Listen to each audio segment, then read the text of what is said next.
अध्यात्म विज्ञान कोई धर्म या संप्रदाय नहीं है, ये स्पिरिचुअल साइंस है जो कुदरत के कानून पर आधारित है। ये विज्ञान पूरे ब्रह्मांड के सभी रहस्यों को उजागर करता है और जीवन के सभी पहलुओं को समझने के लिए एक नई दृष्टि देता है। इसी को आर्ट ऑफ विजन कहते हैं, दुनिया को देखने की एक नई दृष्टि, जो अध्यात्म विज्ञानी परम पूज्य स्वामी श्री कमलेशानंद जी के निर्देशन में सनातन सत्य का अनुसंधान कर हमारे जीवन को प्रकाशित करे। जय सच्चिदानंद। સાયન્સ એટલે સેપરેશન. શું કહેવાય? સેપરેશન. સાયન્સ એટલે વિઝન. સાયન્સ એટલે એક્શન નહીં. એક્શનનો અનુભવ સ્થૂળ હોય અને વિઝનનો અનુભવ સેપરેશન હોય. એટલે જે લોકોને પણ કેવળ જ્ઞાન થઈ ગયું હોય, દાખલા તરીકે, તો એ લોકોના મોઢા ઉપર આમ આનંદ ના દેખાય. શું ના દેખાય? જે આપણે લાભ કરીએ છીએ એવો આનંદ ના હોય, પણ એકદમ શાંત અને સ્થિર હોય. બ્લિસફુલ કહેવાય. પણ શાંત અને આપણે જે ભૌતિક આનંદ થાય છે એવો આનંદ ના. પણ એ લોકો આનંદ એવો હોય અંદરથી, સેપરેશન. અને હું પોતે સર્વશક્તિમાન છું, હું જ પોતે ચેતન છું, હું જ પોતે શાશ્વત છું, એનો સંપૂર્ણ સંતોષ હોય. નો રિક્વાયરમેન્ટ, કોઈ જરૂરિયાત નથી, કોઈ ઈચ્છા નથી, કોઈ અપેક્ષા નથી. અને આ જગતની અંદર કોઈ ભીખ નથી અને કોઈ ભય નથી. એનો આનંદ કે જે એટેચ થવાનો જે આનંદ છે, ભૌતિક વસ્તુઓ, વિનાશી વસ્તુઓ, વ્યવહારની અંદર એટેચ, કોઈ ક્રિયામાં પણ એટેચ થઈ જાય, વ્યક્તિ સાથે એટેચ થઈ જાય, વસ્તુ સાથે એટેચ થઈ જાય, ને એમાં જે આનંદનો અનુભવ થાય છે એવો સેપરેશનમાં એક્સપિરિયન્સ ના થાય. આપણા ફંડામેન્ટલ ડિફરન્સ જાણો. અહીંયા છૂટાનો આનંદ છે, પેલામાં ભેગા થયાનો આનંદ છે. મને કોઈ વ્યક્તિ મળી, આનંદ થયો. મને કોઈ વસ્તુ મળી, આનંદ થયો. મેં કોઈ સારી વસ્તુ જોઈ, આનંદ થયો. સારી વસ્તુ સાંભળી, મને આનંદ થયો. એવો આનંદ આમાં ના થાય. આમાં છૂટાપણાનો આનંદ છે. શેનો આનંદ છે? છૂટાપણાનો. આ બેઝિક તમે સમજો. પહેલા સાયન્સ એટલે સેપરેશન.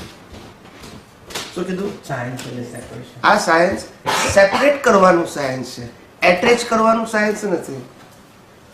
એટલે આ જે બહાર જે આનંદ વિભોર ફીલ થાય એ આપણે શું કહેવાય, કોઈ પણ અવસ્થાનો આનંદ, અવસ્થા, અને એ પૂતગલનો આનંદ છે. ભૌગોલિક આનંદ કો, અવસ્થાનો આનંદ કો, સર્કમસ્ટાન્સીસનો આનંદ કો, એવો આનંદ આત્મામાં ના થાય. પણ આત્મા પણ આ વિજ્ઞાનનો આનંદ એ રીતે થાય, છૂટાપણાનો આનંદ, નિરાકુરતાનો આનંદ, અકર્તાપણાનો આનંદ, ભીખ અને ભયથી મુક્ત થયાનો આનંદ, પોતાના સ્વરૂપના લક્ષનો આનંદ. આ જગત કુદરતી રચના તરીકે દેખાય છે, કોઈ કરતા નથી દેખાતું, એનો આનંદ. આ જગતમાં હું કોઈનો વસ્તુનો માલિક નથી, એમ દુનિયામાં પણ કોઈ માલિક નથી, માલિકી ભાવ વગરનો આનંદ. આવો આનંદ એ દ્રષ્ટિનો સવાલ છે. શેનો સવાલ છે? એ એક્શનનો સવાલ નથી. એક સવાલ છે આપણે પદમાં આવે છે કે હું જાતે વિજ્ઞાન સ્વરૂપ છું, પ્રયોગ ચોખ્ખો જોરે છે, કાયા સિદ્ધ મંદિર છે, આત્મા અંદર નોખો રે, આ દુનિયામાં સર્વે જીવને સુખ ને શાંતિ હોજો રે. કવિરાજનું પદ છે, બરાબર છે. હું જાતે વિજ્ઞાન સ્વરૂપ છું, પ્રયોગ ચોખ્ખો હોવો જોઈએ. પ્રયોગ ચોખ્ખો હોય એના માટે આ વિજ્ઞાન છે. એમાં ક્રિયાનો પ્રશ્ન આવતો નથી. પ્રયોગ એટલે એક્સપેરિમેન્ટ, ક્રિયા એટલે એક્શન. શું કહેવાય? એક્શન ને ક્રિયા કહેવાય. એનો આનંદ ભૌગોલિક હોય. અહીંયા એક્સપેરિમેન્ટથી સેપરેશનનો આનંદ છે. આ બેઝિક ડિફરન્ટ કહું છું. સાયન્સમાં કેવો આનંદ થાય? છૂટાપણાનો આનંદ, નિરાકુરતાનો આનંદ, મટીરિયલનો આનંદ નહીં, ભૌતિક વસ્તુ પ્રાપ્તિનો આનંદ નહીં, કોઈ વસ્તુ મળી એનો આનંદ નથી. હું છૂટો રહ્યો નથી. શેનાથી છૂટા રહેવાનું? મન વચન કહે. શેનાથી છૂટા રહેવાનું? એનો આનંદ. શેનાથી છૂટા રહેવાનું? અજ્ઞાનથી છૂટો રહ્યો, એનો આનંદ.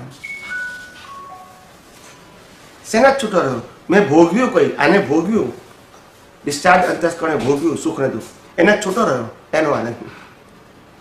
એ આનંદ નિરાકુરતાનો આનંદ છે. એ એચિવમેન્ટ નથી, એ જે પરિણામ વાળા ભાગથી હું મુક્ત રહ્યો એનો આનંદ.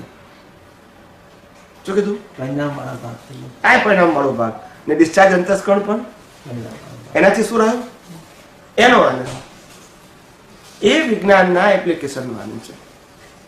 આપણે તો સાધન, સંપત્તિ, સત્તા અને સંબંધ એ 4 વસ્તુ પણ બધું એમાંથી જે આપણે સેપરેટ કર્યા. હા,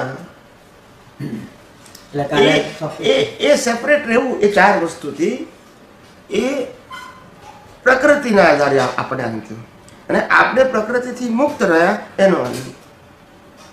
પેલું સાધન, સત્તા, સંપત્તિ અને સંબંધો મારા નથી, એ માન્યતાનો આનંદ.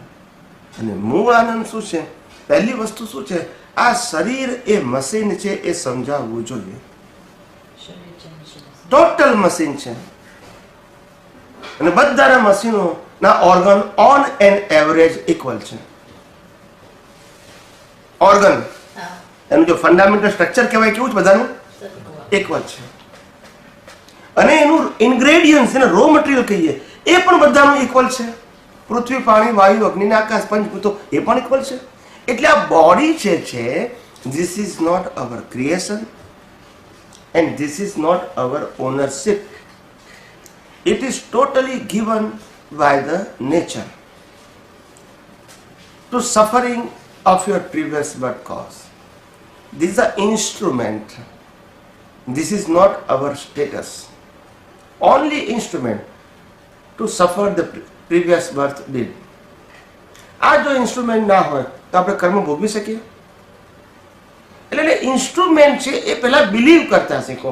ખાલી જાણો નહીં, બિલીવ કરો કે મને આ ઇન્સ્ટ્રુમેન્ટ ફીલ થાય છે. આ ઇન્સ્ટ્રુમેન્ટ ફીલ થશે તો ખબર પડશે તો હું કોણ છું. પણ આ જ હું છું એવું જ્યાં સુધી ફીલ થશે ત્યાં સુધી ઇન્સ્ટ્રુમેન્ટ છે એમાં તન્મયાકાર આસાનીથી થઈ જશે. નંબર 1. અને નંબર 2, ત્યાં સુધી હું આત્મા છું એ લક્ષ્ય મજબૂત થશે નહીં. પ્રયોગની વાત છે. આપણે ગઈકાલે બીચ પર ગયા તો ઉપયોગ શું ત્યારે મૂકવો જતા પહેલા આપણે પછી ફરતા હતા ને બધું ત્યાં બધું તન્મયાકાર થઈ ગયા હતા. મેં તમને એક વાક્ય કીધું યાદ છે કે આ બધું છે જોતા હતા કે આ બધું કુદરત સંચાલન કરે છે. ના ના, મેં તમને એક વાક્ય કીધેલું, આ વાક્ય ધ્યાન રાખજો. ઓકે, બોલી ગયા. મહાવીર ભગવાન ના ના, મહાવીર ભગવાનનું તો આ કુદરતી રચનાને રિલેટેડ હતું વાક્ય. એક જ વાક્ય ખાલી કીધેલું. હું બીચ ઉપર જવાના હતા તે પેલા કારમાં બેઠા હતા કીધું હું આ વાક્ય ધ્યાન રાખજો. તમને યાદ છે? નહીં. આંખોથી દેખાય છે તે દ્રશ્ય છે અને તે ઉદય કર્મ છે, અને દ્રષ્ટિથી દેખાય છે તે પુરુષાર્થ છે. યાદ છે તમને? આંખોથી દેખાય છે તે દ્રશ્ય છે અને દ્રષ્ટિથી દેખાય છે તે પુરુષાર્થ છે. આપણો પુરુષાર્થ દ્રષ્ટિમાં છે, આંખોમાં નથી. યાદ છે કે નહીં? હવે મેં આ કીધું કે એક જ વાક્ય તમે યાદ રાખજો, પૂછી જો. આ કીધું બિફોર અમે ગાડીમાં નીચે ઉતરીએ પહેલા કીધેલું. આંખોથી દેખાય દ્રશ્ય હોય, દ્રશ્ય બધાને સરખું દેખાય, પણ દ્રષ્ટિ બધાની ને કિંમત કોની છે? જેવી દ્રષ્ટિ એવી સૃષ્ટિ, જેવી આંખો એવી સૃષ્ટિ નહીં, દ્રષ્ટિ એવી. આખું વિજ્ઞાન આપણું દ્રષ્ટિ ઉપર છે, આ સેન્સીસ ઉપર નથી. બીજ કર્મ ગયા ઉદય કર્મ તો ઠીક છે, પણ આંખોથી દેખાયું તે દ્રશ્ય છે તે ઉદય કર્મ છે. પણ તમારી દ્રષ્ટિ શું છે એ તમારો પુરુષાર્થ છે. આંખોથી દેખવું ઇટ ઇઝ અ ઇન્સ્ટ્રુમેન્ટલ. આ સાધનોનો રોલ છે. જેમ કોઈ મ્યુઝિક વાગતું હોય તો કાનથી અવળાય કે ના અવળાય, એમાં આપણે પુરુષાર્થ શું કરવાનું? It is a compulsory matter for this organ. એ જ દ્રષ્ટિ શું છે, દેખાય છે શું તે નહીં. દેખાય તો સંજોગ બધાને સરખું દેખાય.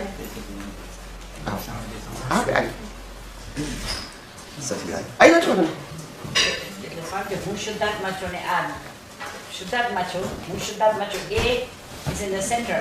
આંખોથી દેખાય છે દ્રશ્ય છે, અને હું શુદ્ધાત્મા છું એની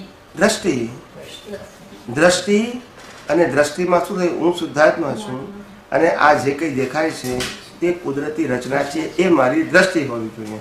આંખો એવું ના કે આ કુદરતી રચના છે. આંખને તો હરખું જ દેખાય, બધાની આંખોને કેવું દેખાય? એક જ દ્રશ્ય દેખાય, પણ દ્રશ્ય પાછળની દ્રષ્ટિ બધાની કેવી હોય? જુદી જુદી. એટલે કિંમત દ્રષ્ટિની છે.